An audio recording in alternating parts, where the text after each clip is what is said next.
Hi, everybody. Thank you for tuning in and thank you for joining us here at Ann Arbor District Library. Some quick announcements before we get started. The restrooms are right outside on the right, as you may or may not know. After today's event, Nick will be selling copies of the book Mountaintop, cash or Venmo. And can you buy it online somewhere? Yes, Michigan1997book.com or Amazon or Wonderful. the MDen. Or the Schuler MDen. Books here in Ann Arbor, yes, as well. Yes. Wonderful. So without further ado, let's welcome Nick Baumgardner.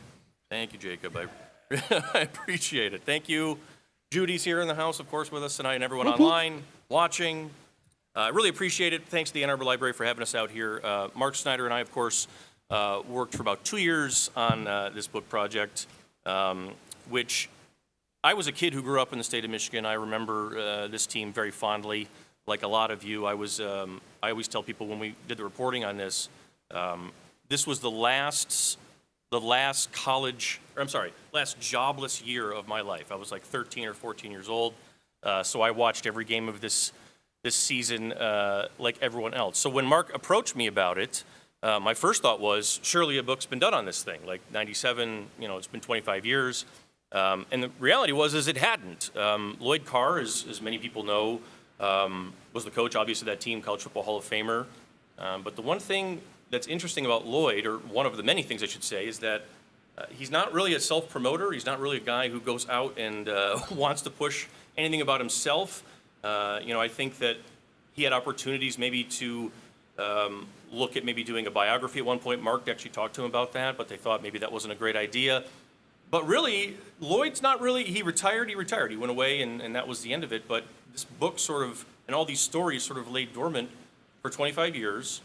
And we were able to link up with Lloyd, John Jansen, and a couple other people through some contacts that Mark and I had gotten familiar with. And the response was fantastic. We have over 100 hours of interviews with just about every scholarship player that's alive that played for that team. More than 20 hours of interviews with Lloyd, exclusive interviews with Lloyd about topics that have never been covered before. We'll talk about a little bit of them here in a minute. We got Lloyd's personal notes as well, which were fantastic. He took one thing that I think, and we'll talk about some of the little quirks about Lloyd. One thing about Lloyd that I didn't know going into this was he was a huge student of more than just Bo Schembechler, more than just the coaches that he worked for at Michigan. Bear Bryant was a huge inspiration of his.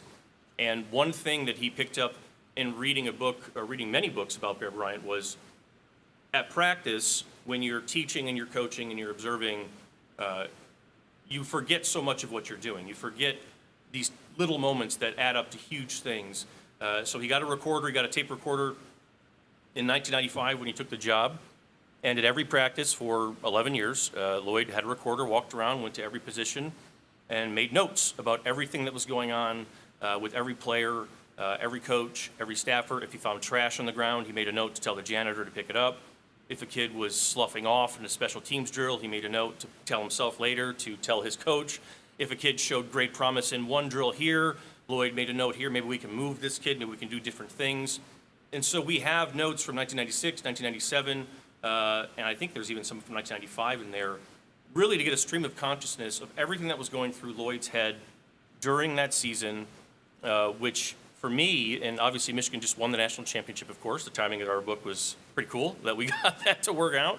But for me, the 97 season was really the one, I think when you look back historically, that not only put Michigan football on a map that it is today, a global brand, I think it in some ways saved the program. I think at a critical time when they were really looking for a new direction in a changing landscape.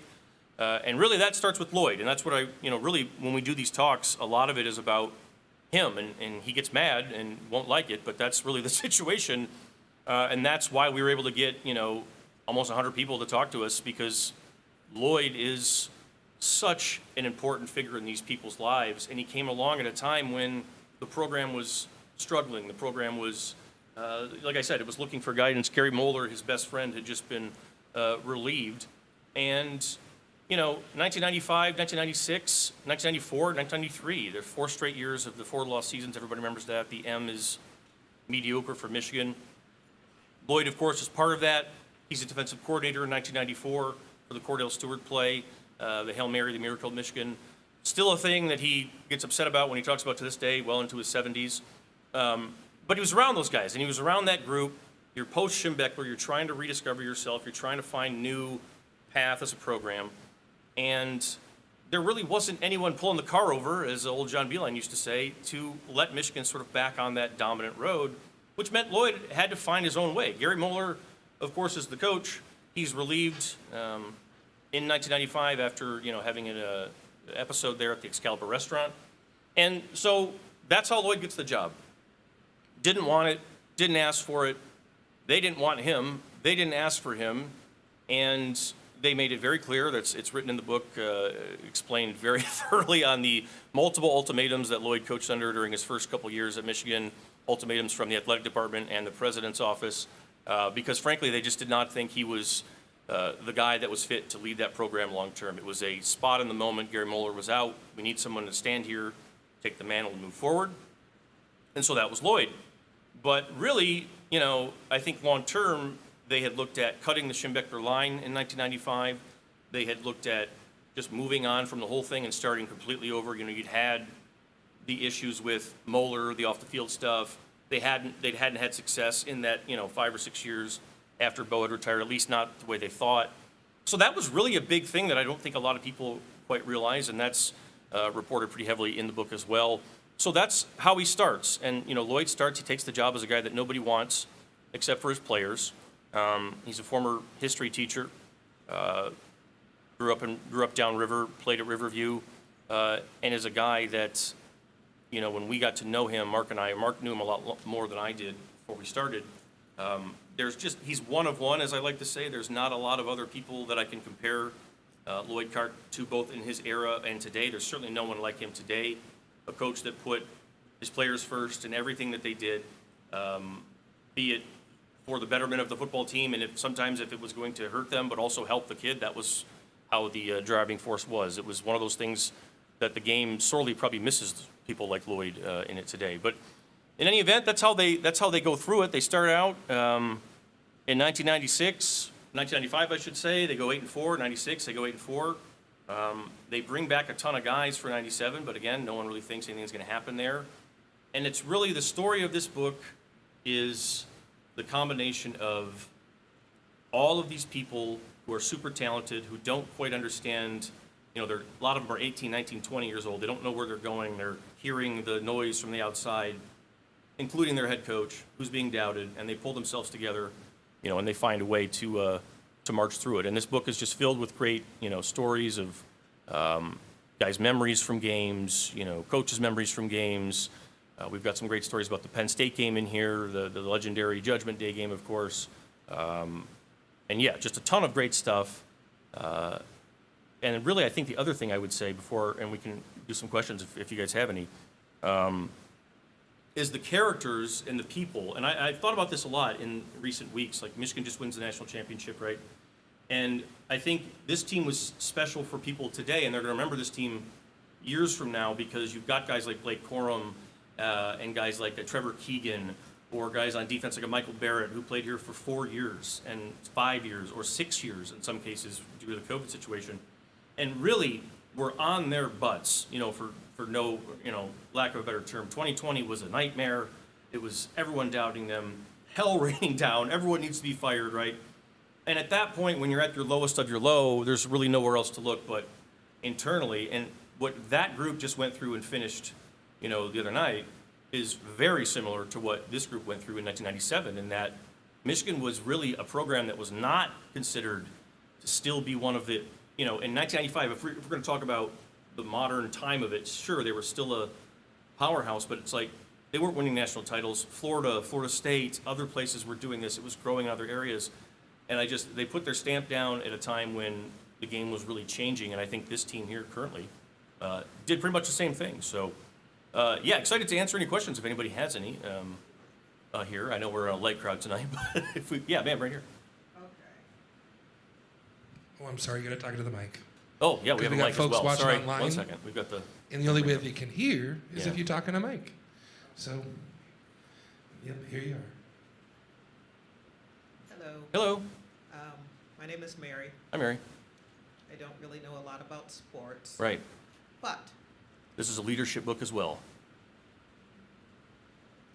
so talking about leadership, why don't they have succession planning in sports? Why wouldn't they plan to a say, great question. well, Bo can't be coach forever, Right. Mo can't be coach forever? Why weren't they training people to step into the role in case something happened? That is a really good question, and I think that having gone back and looked at and talked to people that were they were in power at the time. Some people didn't talk to us for this book. Jim Duderstadt didn't want to, but most people did. And I think that the recollection back then was Bo Schembechler was such a big deal. And at the time, college football was this small thing that we didn't think of it like we think of today. There were not that many programs that were powerhouse, what we would consider that could make that much money and fill a stadium of 100,000 people. It was probably 20, if that. And Schembechler had run that thing for 20 years and made every decision. By 1990, by the time he retired, he was the athletic director. He'd picked Gary Moeller to be his successor. His exit actually was also very sort of touch and go for a couple years there, and that the administration, and this dates back at Michigan like 100 years. The administration had fought at the end of Schembechler to have more of a say in who goes forward and who replaces the most important thing that they have. And of course, he had been the coach for 20 years, and he had said to everyone involved, I'm going to make the decision. It's my program, and this, that, and the other. Different time, different era, he makes that decision. And it looks like it might work out because Gary Moeller, who had been there with him for 10 years and prior to, after the Illinois stint, was doing okay until he wasn't doing okay. And to your point, there wasn't anything beyond, well, Bo has his guys, and it'll be okay. Moeller will save them. They were lucky in that they had a person like Lloyd. Lloyd turned down several opportunities to go elsewhere for either coordinator jobs or interview for head coaching jobs to stay at Michigan at a time when he knew they really sort of needed him. So I think they took a lot of people for granted, really. It was short-sighted, I think, in that sense. And when Gary Moeller had the episode there, it caught them completely flat-footed and off guard. They didn't know what to do. Schembechler was out of the country, and this really says it all. He wasn't even I think he'd already retired from the Tigers at that point. He wasn't really working with the university, but they were still looking to Bo Schembechler to make what's he going to say? What's he going to do? Is he going to help us? Is he going to get us out of this? And he was out of the country. He was on a vacation, and so they couldn't reach him. It's 1995. And so it was this chaotic thing. And like I said earlier, like Lloyd saved him because they did not want to keep him in 1995. They did not want to give him the full job. The first ultimatum was, you have to win X number of games by X date, and you're in 1995 to keep the job, to keep the interim tag off. And then before 1997, he went into Tom Goss's office and was told, you need to win the first 3 games, or things aren't going to go so well here. That is a snapshot. And you've got to remember, this is also the time directly post Fab 5. The athletic department was just in shambles. There were so many, messes going on that, shockingly, this really it was a big oversight. And I think that it's something that people just, even now, I think they take it for granted because Lloyd, had he not been there, it's not going to go like this, right? If Gary Moeller goes out and you don't have this super strong, Lloyd's a Hall of Famer. Gary Moeller didn't make the Hall of Fame, right? If you don't have a Hall of Famer waiting in the wings, it's not going to go that way. But yeah, I mean, history should absolutely remember Lloyd Carr as one of the greatest, if not of his era. Certainly up there with Schembechler and equal to anybody else at Michigan, I would say. Good question, though. It's one that we thought about a lot right in this book.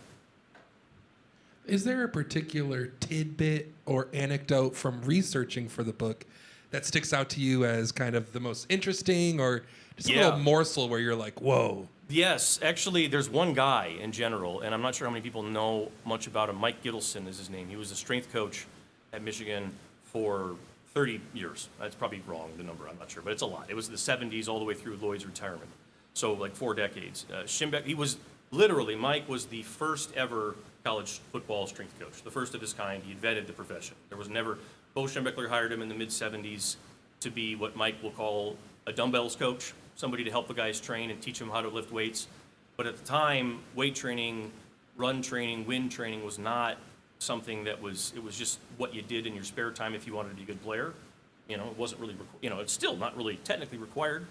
But Mike, who's just a super interesting guy, he's a war veteran, served in Vietnam, used his money from the Army to go to college, graduate summa cum laude of his class at an older age in his mid-20s, was a wrestler, played football himself, and Mike Gittleson became the fabric of the tradition of Michigan football. Whenever a former player of the Schembechler era from the 70s, 80s, 90s, or 2000s came back when Lloyd Carr was the coach, the first person that they asked for was Mike, because NCAA rules stipulate you cannot spend, as a head coach or a full-time assistant, you can't spend all that time with these guys. It's limited on how much time you can have with them.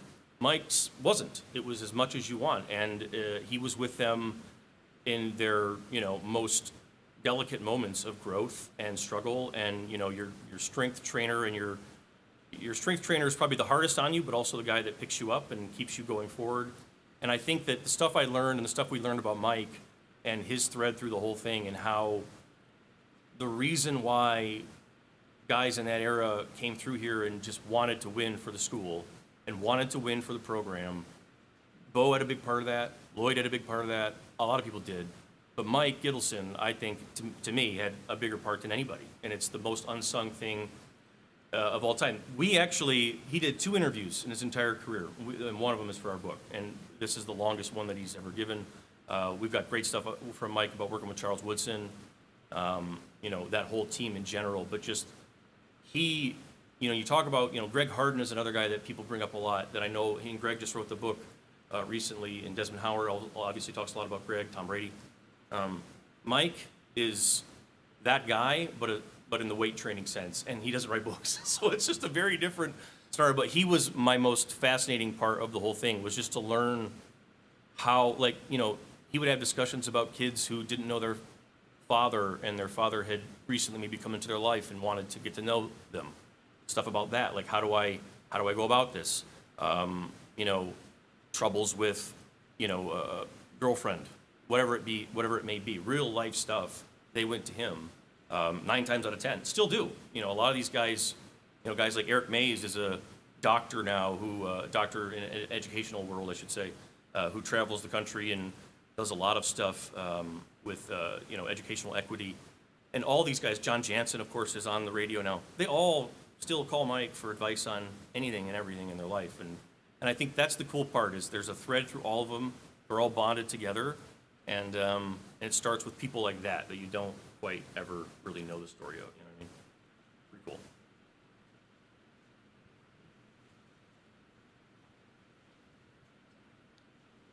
How are the players taught to handle failure? They're not going to win every game. They're not going to win every Rose Bowl or whatever. And also, how are the players coached? What happens after football? Because not everyone goes to NFL. Not everyone becomes, a sports commentator on ESPN. Exactly. Who's talking to the players about life? Right. That's why this group and Lloyd Carr is as special, in my opinion, as he is, because it's him. He's the one who sets the tone for that, and every person that he hires to bring into the program is like that. He's not going to bring someone in that doesn't have the player's best interest at heart. He's the person that was known as a phenomenal recruiter in his day. And when we would ask people, one guy, Chris Floyd, is one of my favorite interviews in this book. Chris grew up in Detroit. He was a fullback at Michigan, and just an awesome athlete who was really probably ahead of his time in the game, played in the NFL for a little bit, but was a guy who was, young, grew up in Detroit, had a ton of interest coming at him, some of it illegal with, money and all this stuff from all over the place. And when we asked Chris, why did you pick Michigan then? Because they didn't offer you any of this stuff. He talked about going on a visit to Colorado and how cool that was. He actually committed to Colorado at one point. And he says, I went to Michigan because Lloyd recruited my mom, and my mom said, you're going to go play for that guy, and he's going to take care of you, and every person that he brings in is going to do the same thing. I trust him. And Chris isn't the only one who told us a similar story to that. There were so many guys that you talked to them back then, and this is also, like I said earlier, a time in college football when Michigan was truly recruiting the absolute best of the best. Like we talk about five-star players today, they were all five-star players that they're recruiting at that point. They had options to go to any place you want to go, and a lot of them are offering, this illegal stuff. And what Michigan's offering, to your point about failure, they're offering the chance to come in here, get stripped down to nothing, and then compete against the best of the best and see if you're actually good enough. Like that's really what they're offering, but also to sort of train your mind, train your outlook on life to be able to approach anything you do with that sort of mindset. And it's such a great question about how are they taught to deal with failure.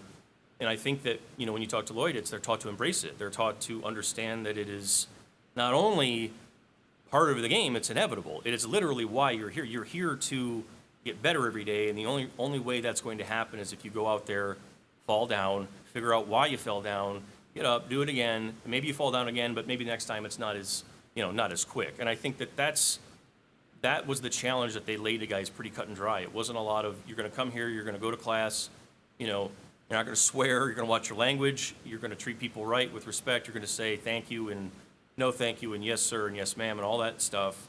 But it was really, I think, as much as anything, Lloyd going back to those guys then and saying, like Chris Floyd, you're going to do it for you and your mom, and you're going to represent yourself and your mom and this school to the best of your absolute ability. And I think there's guys on that team that works in the White House, guys on that team that are running companies all over the place. It's the main reason I wanted to write the book in the first place is there's like 50, 60 guys that played in the NFL, but it's not that. What you really realize is there's these guys that didn't go to the NFL that have done so many important big things, and you ask them why, and they all point back to experiences learned from shared suffering, being okay, it's okay to fail, and having that sort of environment with a real teacher sort of guiding it, I think. Are there any interesting parallels between the 97 team and the team that just won the national championship? Or are there any stark differences? Yes, there's both. Goodness. The biggest parallel, and like I said earlier, I think is the shared suffering. I was still covering the team in 2020 pretty closely, and obviously I spent about a decade, I should have said that before actually, I spent about a decade covering Michigan from 2011 through 2020, so I covered all of Jim Harbaugh's first, up until those last couple of years, all of Brady Hoke, and then everything in between. So I think when you look at that 2020 season and even 2019 and 2018, they were grinding down to this is not getting better, it's getting worse. Every year was getting a little bit like things aren't going the way that they need to go here. There was a lot of stuff. COVID obviously has an impact on every team and did them as well. There was a lot of other stuff that was going on there. They had a lot of other people that didn't have the approach that was what you would see from a team like this and what they would eventually hire. They got rid of a lot of staffers that had no connections to the school before the 2021 season, and they hired in Mike Hart, Ron Bellamy, Courtney Morgan, who's no longer here, and a lot of other people who did have a tie to the school. They brought back a lot of that spirit that I think at that point only Jim Harbaugh was sort of holding on to as a guy who had played here and understood it. And when he was able to get those people back in the fold, after they had that horrible year, they all sort of came together and said, there's no one else here. This is all we have. No one thinks we're worth anything at all. They want to fire our coach. He's the only reason we're here to begin with. Otherwise, we're not here. So screw it. Let's go see what happens. And I think that they just put their head down and they went to work. And I was around them a lot in 2021. The first year they go to the playoff and then they lose badly to Georgia. And I remember talking to the guys after the game, and it wasn't this like devastated, like, oh my God, we're never. It was this disappointment, but there was a focus, and you could see it, and it reminded me of these guys. It reminded me of talking to them about having to compartmentalize failure, having to compartmentalize disappointment, and knowing how to use it and turn it into something better. And you have to be in a culture and an environment that sort of helps foster that. And I think by falling apart and really having to start totally over with so many things that they did internally, processes, how they recruit, how they talk to families, how certain people, everything. And I think that having to go through that whole thing really brings people back to why they're there in the first place, and that was probably the biggest similarity. The difference is the structure of college football. In 1997, that schedule they played was the most difficult one in the country by far. There was not the worst team they played was Baylor, who today would be a Power 5 football team that flirts with the top 25 most years. There was no Central Michigan or Western Michigan or MAC team, none of that. No breathers of any kind. The Big Ten was not what it is today. Rutgers was not in the Big Ten. Neither was Maryland. Every team in the league was good. Every team in the league could beat you. And it was just a completely different world in that sense, in that there was no championship playoff to go through, none of that sort of thing. There was a lot of the off-field politics, and Lloyd, of course, not politicking for Michigan results in the split championship with Nebraska at the end there. But yeah, that's the big difference, is that the world just changed. And the coolest thing about it is 1997 was the last year of college football post BCS, post playoff, post what we know today. That was the last year where people like me determined the national champion, a voter, a coach, and all that sort of thing. So that team also, in my opinion, helped push college football forward to a different era. So pretty cool.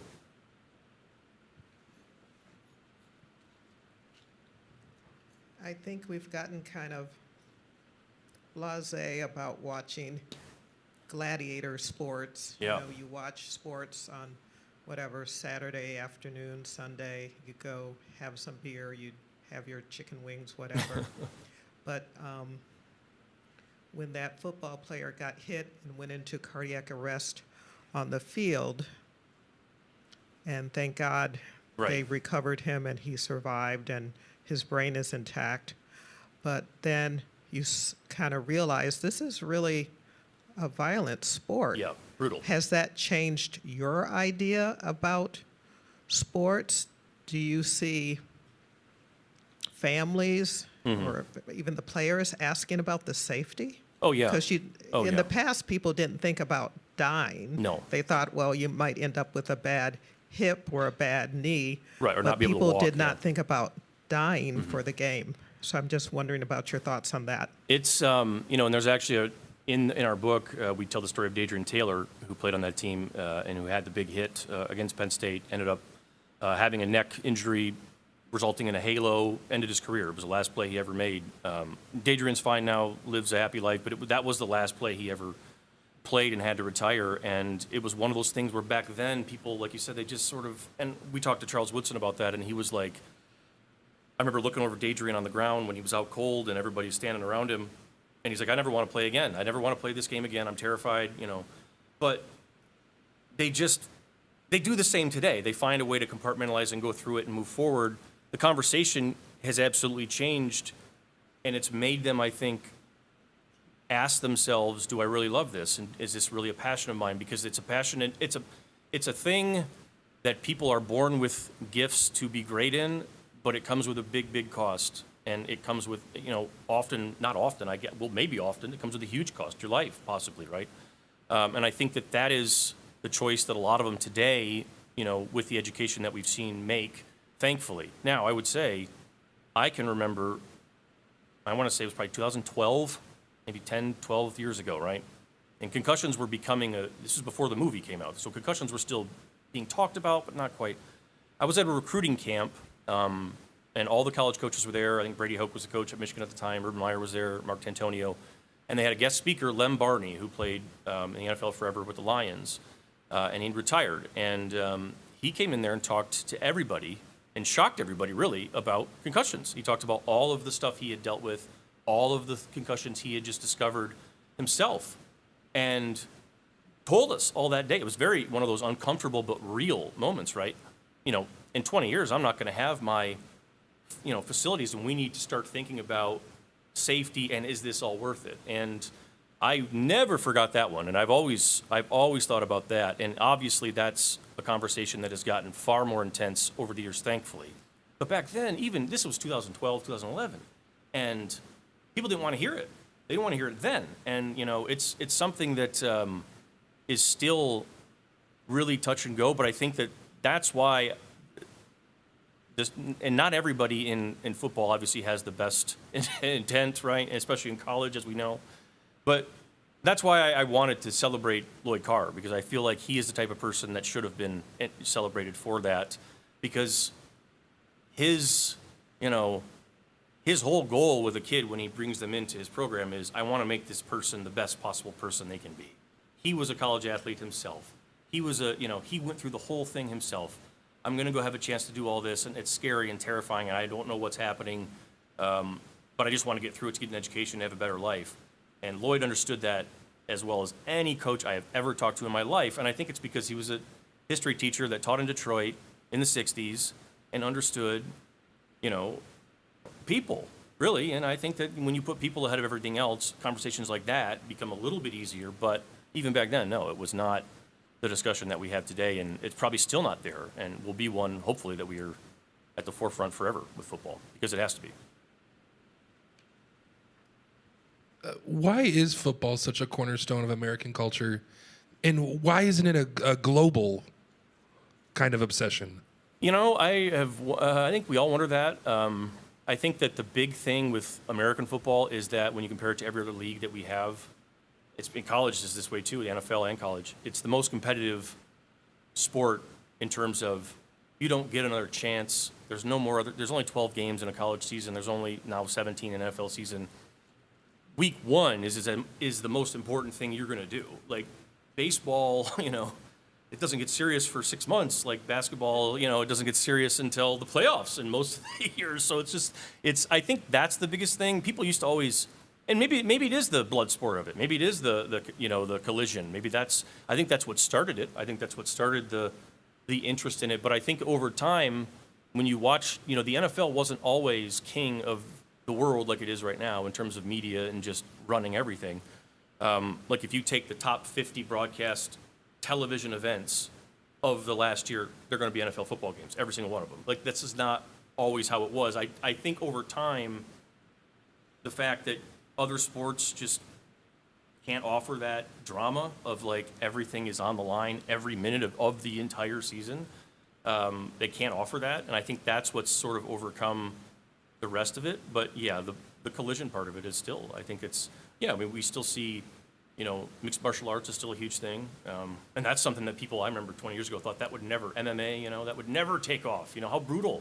But here we are, it's still huge. So, that's definitely a big part of it. But I do think the reason that keeps it on top, college too, is you lose one game and the whole thing's ruined. It's like an Olympic situation in some ways, right? An Olympian trains 4 years, and if you ever talk to an Olympian, my God, like talk about talking to a person that trains 4 years to go somewhere and they don't even medal. Like it's just devastating, and it's a similar thing to a college football player. You put your whole year into it, and you lose one game, and it's like, well, now what? And that is when you need a coach like that, like Lloyd, to help the kid forward and to move on and everything else. Yeah. We got any other questions tonight? Good. We got one more. Oh, she good. Not directly related to your book. Yeah. Do you have any thoughts about Pee-wee football? Little kids playing football before? Yeah, I've got a son myself right now who's about to be 5, and I think about it all the time. And I played football when I was a kid, but I did not play Pee-wee football, and I'm glad that I didn't. For many reasons. My parents didn't let me. I don't know if there was a specific reason for that, but I think if I look back on it, I wasn't allowed to play until I was in a school-aged situation where I was, an actual coach who purportedly knew what he was doing, that type of thing. My whole thing that I usually tell people when I get asked that, and we get asked that a lot as sports writers who are around football, is I would really not be comfortable with that until the kid was probably close to 12 or 13 years old, like, big enough and being more physically developed. But then even then, it would be more about, I would need to know everything about what the coach is and isn't doing, like what the coach's qualifications are and aren't. I would need to know everything about how a practice is being operated, what they're doing in those practices. And I really think that that's the thing you tell parents, is that football is not for everyone, like any sport isn't for everyone. But it is a game that I think still teaches a ton of, like, I learned so much from playing football back then, that I still have today. It teaches a ton of great stuff about perseverance, about struggle, about, getting through all that sort of thing. But the safety part of it just cannot be overlooked. I was in high school and in college when the whole, when it first started to become a thing where dehydration was a problem, where you'd see kids or people collapsing. And so, we need to continue to be better because it's a brutal game with all that sort of stuff. But, I think it's worth defending, and I think it's a game that does an awful lot of good. I've seen it, and I know that happens. So, that's my probably take on it at the end of the day. Well, thank you so much, Nick, for joining us this Thank you. evening. Books are for sale online and everywhere. Buy the books. Michigan1997book.com. Thank you very much. Woo! Thank you. Thank you. Thanks, guys. All right. If you guys want one, I have cash only though. I don't have credit card. If you want a book.